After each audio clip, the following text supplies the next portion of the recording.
તો આ તરફ હવે આપણે વાત કરીએ નવસારીની તો નવસારી ગ્રામ્ય પોલીસ સ્ટેશનમાં તારીખ 4 જૂનથી 13 જુલાઈ 2025 દરમિયાન પ્રોહિબિશન ધારા હેઠળ કુલ 27 ગુનાઓ નોંધાયા હતા, જેમાંથી વિવિધ જગ્યાઓથી નાની મોટી વિદેશી દારૂની બોટલ જોશે અને બિયરના મળી કુલ 1,20,612 નંગ બોટલો ઝડપાઈ હતી.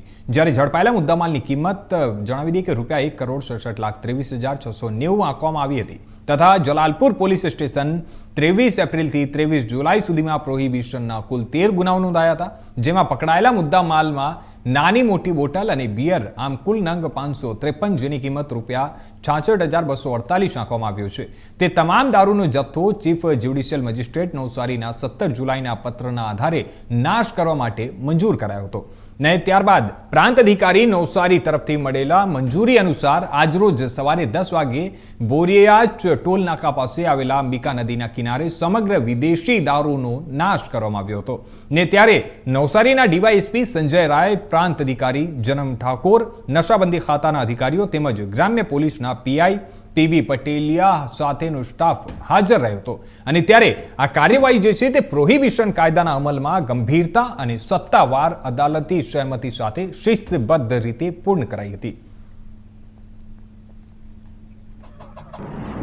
આજરોજ અહીંયા બોરિયાજ ટોલ નાકાની પાસે એક અવાવરૂ જગ્યા છે, ત્યાં નવસારી ગ્રામ્ય પોલીસ સ્ટેશન અને જલાલપુર પોલીસ સ્ટેશન એમાં અલગ અલગ વિદેશી દારૂ તથા દેશી દારૂના કેસ હેઠળ જપ્ત કરવામાં આવેલ કુલ 1,21,165 બોટલો છે તથા 776 લીટર દેશી દારૂ છે, જેની ટોટલ કિંમત લગભગ 1,71,71,00,000 રૂપિયા જેવી કિંમતનો જે મુદ્દામાલ છે પ્રોહિબિશનનો, તેનો અહીંયા મારી હાજરીમાં મામલતદારશ્રી, પીઆઈશ્રી, પ્રોહિબિશનના અધિકારી, ડીવાયએસપી શ્રી તમામની હાજરીમાં નાશ કરવામાં આવેલ છે.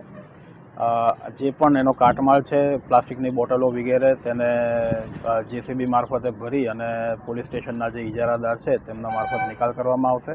અને જે આ જથ્થો અહીંયા જમીન પર નાશ કરવામાં આવ્યો છે તેને ફાયર બાઉઝરની મદદથી ડાયલ્યુટ કરી અને અખાદ્ય રીતે એનો નિકાલ કરવામાં આવશે.